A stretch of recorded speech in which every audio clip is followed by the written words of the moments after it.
朋友们好，欢迎来到文月的节目。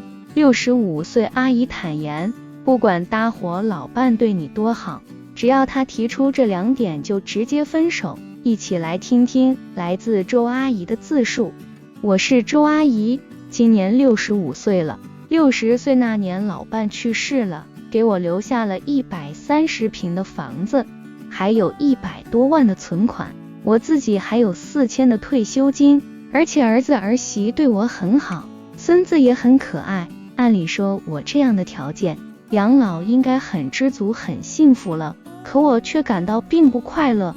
也许是人拥有的越多越贪婪吧，我觉得自己虽然物质上不缺乏，可是内心太孤单了。特别是当我小孙子上了小学之后，除了学习之外，还有很多的兴趣班，每天比大人还要忙碌，也没有时间陪我。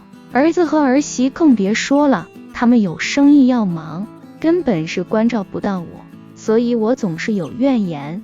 儿子儿媳为了让我不孤单，给我报了旅游团，还给我报了老年大学，甚至还给我买了几万块钱的钢琴，让我学弹琴。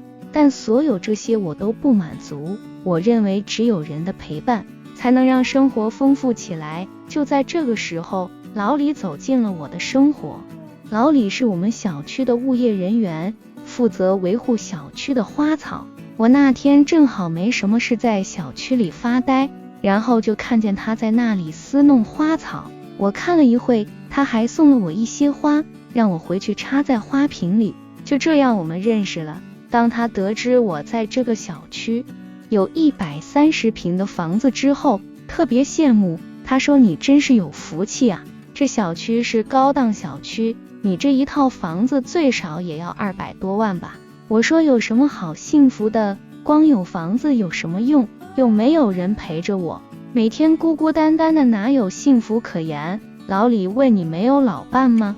我说老伴已经去世5年了。老李听到这里的时候眼睛一亮，特别有兴趣地问我，那你为什么不再找个老伴呢？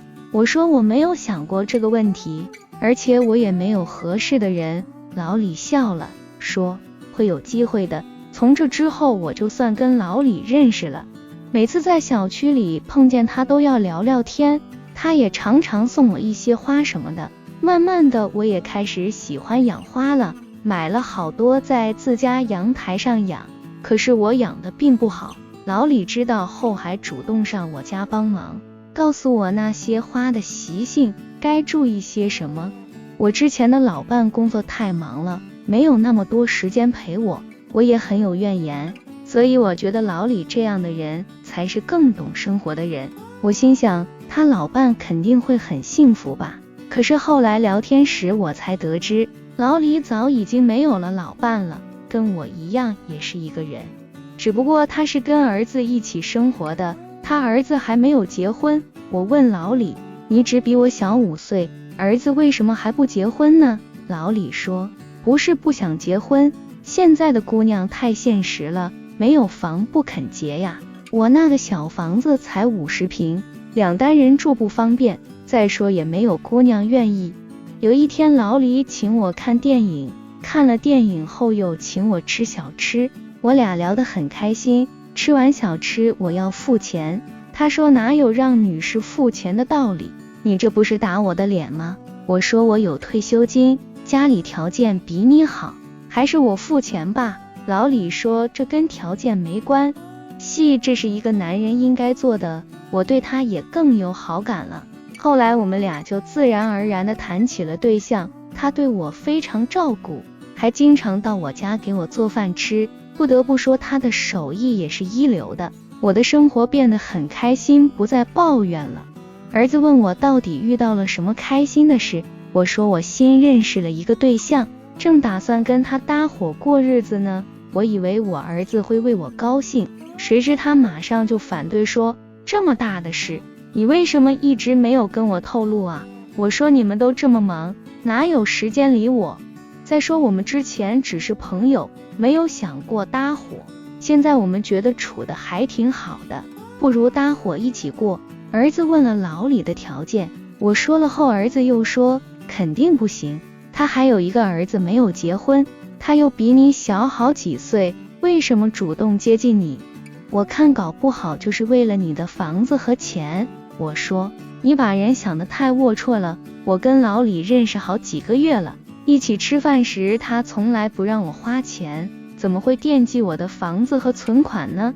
我儿子说，那正是他的高明之处，就是让你觉得他人品好，慢慢的才会让你上钩的。我很生气，你就是不愿意让我过得开心是吗？你没时间陪我，现在有人愿意陪我，你还说这种话，你还是不是我儿子了？我儿媳一看我生气了，赶紧劝我们，而且还说让我继续观察，如果老李真的提出关于我房子的事，让我给他打电话，他帮我出主意。我跟儿媳之间的关系特别好，我有什么心里话不愿跟儿子说，反而跟儿媳说，可能是儿媳比儿子更有耐心听我讲话吧。我说，老李根本不可能惦记我的房子，因为他从来都没有提过。可就在我们俩打算搭伙的时候，我让老李搬到我家住。老李对我说，我是这样想的，首先我是个男人，如果我搬到你家住，被亲朋好友知道会笑话我的，而且我家房子虽然小，但我会把它布置得很温馨，一定会让你喜欢的。我说，我的房子130平，空着不住不是浪费吗？你儿子正好要结婚没有房，你就把你的房子让给他结婚不就行了？老李温暖地说，有件事我正想跟你商量呢，不知道你答不答应。我想我们搭伙后，把你的房子借给我儿子结婚用。我说，你说什么？你儿子想在我的房子里结婚，那怎么行呢？老李说，你别着急，只是暂时借住，我儿子也在努力攒钱，等他攒够首付的钱就会搬出去的。老李还规划着以后我们俩的生活，他不再工作了，专心陪我到处玩。我动心了，心想反正他儿子只是借住，我也没什么损失，于是我就同意了。可我儿媳知道后却很着急地问我，我不是跟你说只要他提房子你就对我讲吗？为什么直接答应他了？我说，他儿子是借住，并不是要，这没什么关系。儿媳说，我担心这只是他的第一步，如果他下一步想要你的房子，你又该怎么办呀？我说，那是不可能的呀。可想不到打脸那么快，只不过隔了2天，老李又对我讲，我儿媳要求太高了，他说光有房子住也不行，一定要房子是他们小2口的名字才肯结婚。我说，你什么意思？想让我把房子改成你儿子儿媳的名？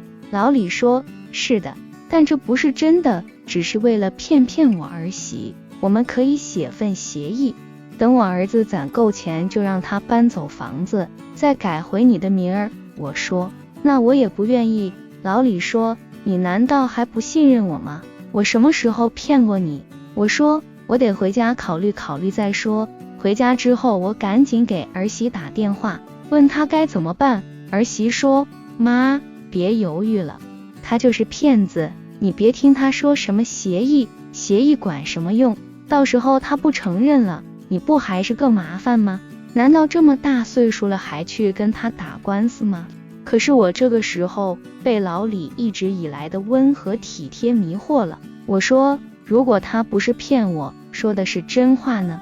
我如果因为怀疑他而丢失了这个人，就等于失去了以后幸福的机会，那不是太可惜了吗？儿媳想了想说，我给你出个主意，你明天这样回复他，如果他愿意按照我说的做，那么你就可以同意，并且要找律师公证。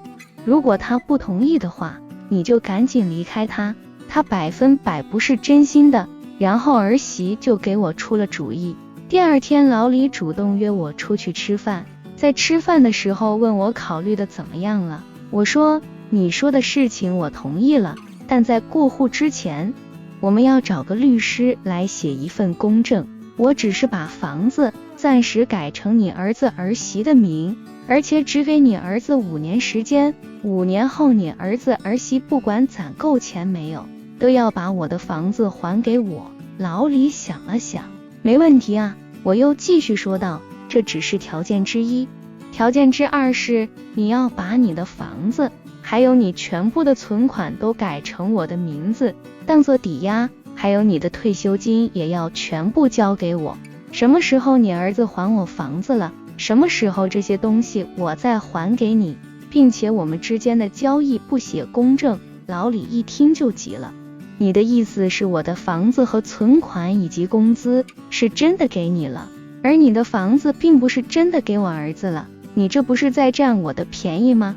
我说，怎么能叫占你的便宜呢？5年后我把房子收回来，把你的房子和存款以及退休金也会还给你的。